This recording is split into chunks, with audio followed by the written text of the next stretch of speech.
किया है तथा साथ ही देशवासियों से आह्वान भी किया है कि हमारे देश के प्राचीन गौरव और उसकी संस्कृति का फिर से उसको स्थापित करने के लिए कोई आगे आए, कोई इस जिम्मेदारी को, इस उत्तरदायित्व को संभाले।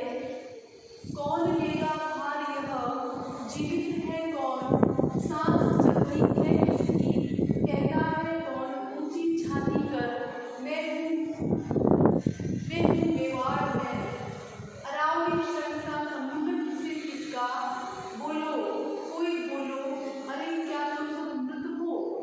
देखो कौन लेगा भार यह। कवि कहते हैं कि वर्तमान समय में देश के प्राचीन गौरव और संस्कृति की उपेक्षा है, चारों तरफ निराशा का वातावरण व्याप्त है और देशवासी जो है वो आलस्य और उपेक्षा में सोए पड़े हैं, निराशा से घिरे पड़े हैं। ऐसे समय में मेवाड़ के प्राचीन गौरव और प्राचीन गौरव को पुनर्स्थापित करने का दायित्व, जिम्मेदारी कौन लेगा। और ये जिम्मेदारी लेने वाला व्यक्ति ही स्वयं को जीवित प्रमाणित कर सकता है, अन्यथा सब मृत के समान है। ऐसा कवि कहते हैं कौन लेगा भार यह, जीवित है कौन। कवि चुनौतीपूर्ण आह्वान करते हुए कहते हैं कि मेवाड़ के प्राचीन गौरव और संस्कृति के प्रति प्रेम की भावना को जागृत करने का, उस गौरव को पुनर्स्थापित करने का दायित्व, जिम्मेदारी कौन लेगा, जीवित है कौन। और कौन इस दृढ़ निश्चय के साथ ये प्रमाणित करेगा कि वह जीवित, यानी कि अपने जीवित होने का प्रमाण कौन देगा। ये कहने का आशय है कि चारों तरफ घोर निराशा का वातावरण व्याप्त है, देशवासी जो है वो लंबी पराधीनता के कारण जो है वो निराशा से घिरे हुए पड़े हैं, वो ऐसे में मृत के समान है। तो कवि कहते हैं कि इस जिम्मेदारी को लेकर के कौन अपने जीवित होने का प्रमाण देगा। सांस चलती है किसकी, ऐसा कौन वीर है जिसकी सांस चलती है, अर्थात जो जिंदा होने का प्रमाण दे सकता है जिम्मेदारी लेकर के। कहता है कौन ऊंची छाती कर मैं हूँ मेवाड़ में हूँ। ऐसा कौन वीर पुत्र है इस देश का जो इस जिम्मेदारी को उठाते हुए ये कह सकता है कि मैं मेवाड़ हूँ, अर्थात मैं मेवाड़ का पुत्र हूँ, मैं मेवाड़ का रक्षक हूँ, मैं ये जिम्मेदारी लेता हूँ इस मेवाड़ की स्वतंत्रता की रक्षा की। अरावली शंसा शरीर जोगी समुन्नत यानी कि ऊंचा सिर किसका। कवि कहते हैं कि इस देश में ऐसा कौन वीर पुत्र है जो गर्व के साथ अपने सिर को अरावली पर्वत की चोटी के समान ऊंचा करके और कह सकता है कि मैं मेवाड़ हूँ। ऐसा गौरव से ऊंचा मस्तिष्क किसका है, बोलो कोई बोलो, अरे क्या तुम सब मृत हो। कवि कहते हैं यदि कोई व्यक्ति इस तरह से आगे आकर के इस जिम्मेदारी को उठाने की सामर्थ्य नहीं दिखाता है तो इस देश में सभी जीवित लोग भी मृत के समान है, मरे हुए के समान है। तो कवि चाहते हैं कि इस देश की प्राचीन संस्कृति और गौरव को पुनर्स्थापित करके लोगों के हृदय में उसके प्रति पुनः प्रेम भरने का ये साहसपूर्ण कार्य करने वाला व्यक्ति ही जीवित है, अन्यथा सभी मृत के समान है। तो कभी चुनौतीपूर्ण आह्वान करते हैं कि क्या इस देश में ऐसा कोई जीवित होने का प्रमाण दे सकता है, किसकी सांस चलती है, अर्थात कौन जिंदा दिल है, कौन साहसी और पराक्रमी है जो इस चुनौती को स्वीकार करे, जो इस जिम्मेदारी को, जो इस उत्तरदायित्व को निभाने का साहस कर सकता है, वही व्यक्ति जीवित है। आह इस खेवा नाम कौन थामता है पतवार, ऐसे अंधड़ में अंधड़ तूफान। यहाँ अंधड़ का मतलब निराशापूर्ण अंधकार से है, अंधकार पारावार गहन नियति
निराशा का अंधकार उमड़ रहा है, अंधकार पारावार गहन नियति सा।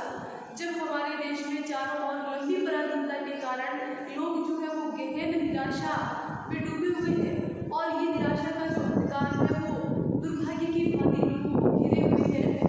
ऐसे अंधकार पारावार में, ऐसे वातावरण में ऐसा कौन व्यक्ति है जो स्वदेश की नौका को पार लगाएगा, अर्थात स्वदेश के प्राचीन गौरव को पुनर्स्थापित करने की जिम्मेदारी उठाएगा।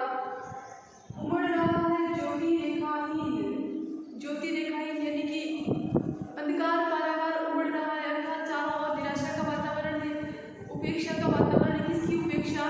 देश के प्राचीन गौरव, प्राचीन संस्कृति के प्रति उपेक्षा, स्वदेश प्रेम की भावना की उपेक्षा बिल्कुल हो रही है। तो ऐसे अंधकार के पारावार में बिल्कुल आशा की कोई किरण नजर नहीं आ रही। ज्योति रेखाहीन अर्थात आशा की कोई किरण, कोई रेखा नहीं नजर आ रही। क्षुब्ध हो खींच लिए चला है, ऐसे में दुखी होकर के कवि क्या कहते हैं, काल धीवर समय रूपी नाविक जो है वो अब स्वदेश की नौका को अनंत में लिए जा रहा है। अनंत में अर्थात गहन अंधकार में वो स्वदेश की नौका को लिए जा रहा है। कहने का आशय ये है कि मेवाड़ का जो भविष्य है वो अब समय के ही हाथों में है।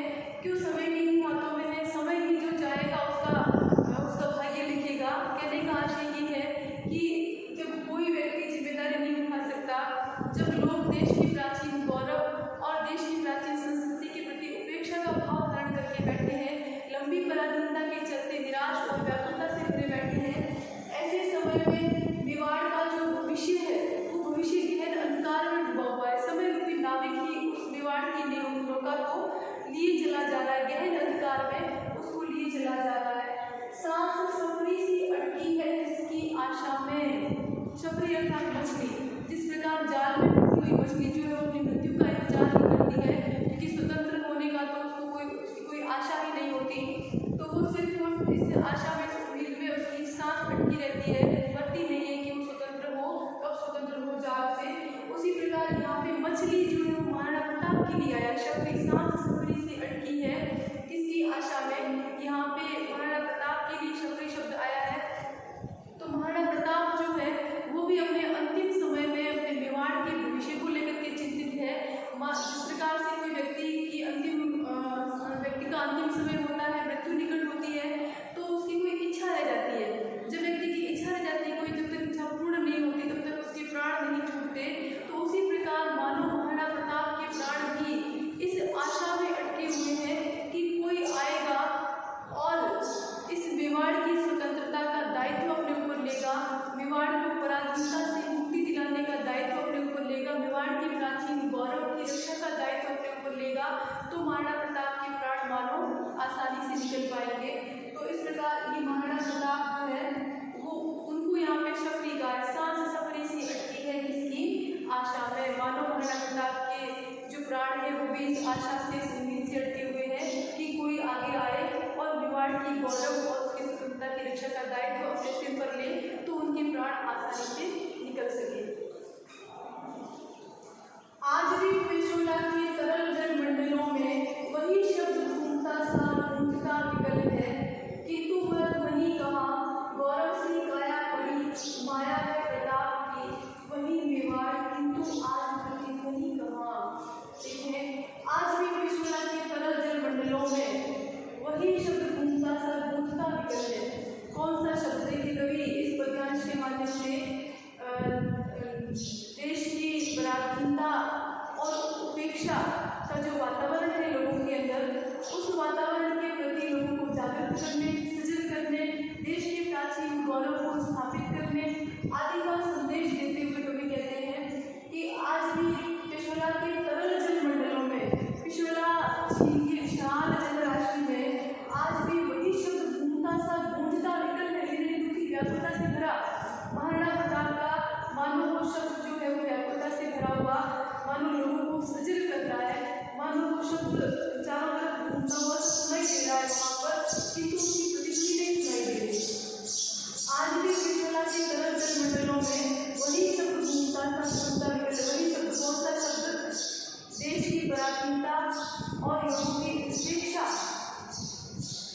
के प्रति यहाँ पर कवि के भाव मानव देश के लोगों को पराधीनता और व्याकुलता को त्याग कर, निराशा को त्याग कर, उपेक्षा को त्याग करके और मानव स्वदेश प्रेम और देश के प्राचीन गौरव के प्रति पुनः जागृत होने और उसको पुनर्स्थापित करने के लिए मानव ये शब्द मानव प्रकट हो रहे और पिछोला की जो जल राशि है, पिछोला झील की, उस जल राशि में मानव चारों और व्याकुलता भरे ये शब्द बोल रहे हैं। किंतु वह ध्वनि कहाँ, किंतु उन शब्दों की प्रतिध्वनि उनकी गूंज में दिखाई दे रही। गौरव सी काया बड़ी माया है प्रताप की, वही मेवाड़। यहाँ पर मेवाड़ महाराणा प्रताप की काया, उनका शरीर अभी तक बड़ा नहीं है। कहने का आशय ये है कि पिछोला झील की जल राशि में महाराणाओं के जो महलों का प्रतिबिंब दिखाई दे रहा है, वो प्रतिबिंब ही मानो महाराणा प्रताप की काया है और मानो वो संपूर्ण मेवाड़ का मानो गौरव है। उस गौरव के रूप में मानो महाराणाओं के महलों के जो प्रतिबिंब है वो उस गौरव का प्रतीक है। और मानो वे आज भी ये कह रहे हैं पुकार करके कि इस देश के प्राचीन गौरव और संस्कृति को पुनर्स्थापित करने वाला क्या कोई होगा। किंतु आज प्रतिध्वनि कहाँ, कवि कहते हैं किंतु उसकी गूंज जो है वो आज सुनाई नहीं दे रही। कहने का आशय ये है कि महाराणाओं के महलों के जो प्रतिबिंब है वो प्रतिबिंब मेवाड़ के गौरव के प्रतीक के रूप में आज भी विद्यमान है। वे महलों के प्रतिबिंब महाराणा प्रताप की काया के प्रतीक के रूप में आज भी विद्यमान है। किंतु वह गूंज, वह प्रतिध्वनि, वह आवाज आज सुनाई नहीं दे रही। तो इस कविता के माध्यम से कवि ने वर्तमान समय में भी देश के लोग जो निराशा भरे वातावरण में जी रहे हैं, प्राचीन संस्कृति और गौरव के प्रति जो उपेक्षा लोगों के हृदय में भर गई है, उसे पुनः जागृत करने और देश के प्राचीन गौरव को पुनः स्थापित करने का आह्वान मानव कवि इस कविता के माध्यम से कर रहे हैं। तो देखिए, अभ्यास के प्रश्न आपको करने हैं। इस कविता के सारे जो अभ्यास के प्रश्न आपकी किताब में है वो करने हैं और 2 प्रश्न जो है वो और दिए हैं मैंने। देखिए, बात करते हैं हम इन प्रश्नों की कि पिछोला की प्रतिध्वनि कविता में कवि ने क्या प्रेरणा दी है। तो पिछोला की प्रतिध्वनि कविता में कवि ने क्या प्रेरणा दी है। या प्रश्न आ जाए कि पिछोला की प्रतिध्वनि कविता में निहित संदेश लिखिए। या प्रश्न आ जाए कि फिर भी पुकार सी है गूंज रही व्योम में, पंक्ति के अनुसार बताइए कि आकाश में क्या पुकार गूंज रही है। तो देखें, पिछोला की लहरें शांत है, उसके शांत जल में महाराणाओं के महलों के प्रतिबिंब पड़ रहे हैं। ऐसा लगता है कि उनसे निकलकर एक पुकार आकाश में गूंज रही है। कोई भारतीय जो हमारे पुरातन गौरव को वापस लाए। महलों के ये प्रतिबिंब बता रहे हैं कि वर्तमान में देश में सांस्कृतिक पतन का वातावरण व्याप्त है। देश पराधीनता की श्रृंखलाओं में जकड़ा है। देश का भविष्य अंधकारमय है। मेवाड़ अर्थात भारत के अतीत की महान परंपरा को लोग भूल गए हैं। वे अज्ञान की निद्रा में सो गए हैं। राष्ट्र हित में उनको जगाना जरूरी है। ये महान कर्तव्य है। क्या कोई आगे आएगा और अविचलित रहकर इस कर्तव्य का भार उठाएगा। यही वह पुकार है जो आकाश में गूंजती सी प्रतीत हो रही है। इसके माध्यम से प्रसाद जी स्वदेशवासियों को नव जागरण का संदेश भी दे रहे हैं और उनको पुनः सशक्त, संपन्न, सुशिक्षित और गौरवपूर्ण बनाने की प्रेरणा दे रहे हैं। और देखिए दूसरा प्रश्न, प्रसाद जी, बहुत सुंदर प्रश्न है। प्रसाद जी भारत के प्राचीन इतिहास और गौरवशाली अतीत के चित्रकार हैं। टिप्पणी लिखिए। तो देखिए आप क्या लिखेंगे कि प्रसाद जी हिंदी के प्रसिद्ध कवि और गद्य लेखक भी हैं। उनकी रचनाओं में भारत के प्राचीन इतिहास और अतीत की गौरवपूर्ण घटनाओं और पात्रों का चित्रण मिलता है। उनकी कहानियों में कथा वस्तु का आधार प्राचीन इतिहास ही है। उनके नाटकों जैसे चंद्रगुप्त है, स्कंदगुप्त, विशाख, जन्मेजय का नागयज्ञ, ध्रुवस्वामिनी आदि की कथा वस्तु भी किस पर लिखी है, ऐतिहासिक पृष्ठभूमि पर ही आधारित है। प्रसाद जी की रचनाओं में जो प्रेम, सौंदर्य और राष्ट्रवाद है, राष्ट्रीयता की भावना है, वह ऐतिहासिक आधार के बिना प्रभावशाली नहीं बन सकता। पिछोला की प्रतिध्वनि कविता में उन्होंने याद दिलाया है कि वे भारतीय भारतीय उन्हीं पूर्वजों के वंशधर है जो गौरवशाली अतीत के निर्माता थे। देश प्रेम और राष्ट्रीय भावना का संदेश देने के लिए कवि ने पिशोला झील में पड़ने वाले महाराणा के महलों के प्रतिबिंब का सहारा लिया है। बहुत सुंदर तरीका अपनाया है कवि ने। राष्ट्रीयता की भावना का संदेश प्रेषित लोगों तक करने के लिए उन्होंने महाराणा के महलों के प्रतिबिंब का सहारा लिया है। प्रसाद जी के लिए देश प्रेम और राष्ट्रवाद की बात कहने के लिए भारत के पुराने इतिहास, संस्कृति और अतीत की गौरव का सहारा लेना बहुत ज़रूरी है। भारत के पुराने इतिहास के प्रति प्रसाद की गहरी रुचि को देखकर ही एक बार किसी ने कह दिया था कि प्रसाद जी तो गड़े मुर्दे उखाड़ा करते हैं। गड़े मुर्दे उखाड़ा करते हैं अर्थात कहने का आशय ये है कि प्रसाद जी की प्रवृत्ति है, उनकी आदत है ऐतिहासिक विषय वस्तुओं को टटोलना और उनमें से अपनी विषय वस्तु निकालना। तो इस प्रकार प्रसाद जी जो है वो भारत के प्राचीन इतिहास और गौरवशाली अतीत के सुंदर चित्रकार है। अर्थात उन्होंने अपने काव्य के माध्यम से भारत के प्राचीन इतिहास और गौरवशाली अतीत के चित्र खींचने का प्रयास अपने काव्य के माध्यम से, अपने साहित्य के माध्यम से किया है। जैसा कि हमने इस कविता में देखा कि चित्तौड़ के, मेवाड़ के गौरव के रूप में महाराणा के जो महल हैं उनको प्रतीक के रूप में लेकर के और भारतीयों के अंदर भारत के प्राचीन गौरव और संस्कृति के प्रति प्रेम भावना को पुनः जागृत करने का बहुत सुंदर प्रयास कवि ने इस कविता के माध्यम से किया है। तो आप बाकी के जो अभ्यास के प्रश्न हैं वो भी कर लेंगे और ये प्रश्न भी आप ज़रूर करेंगे। धन्यवाद।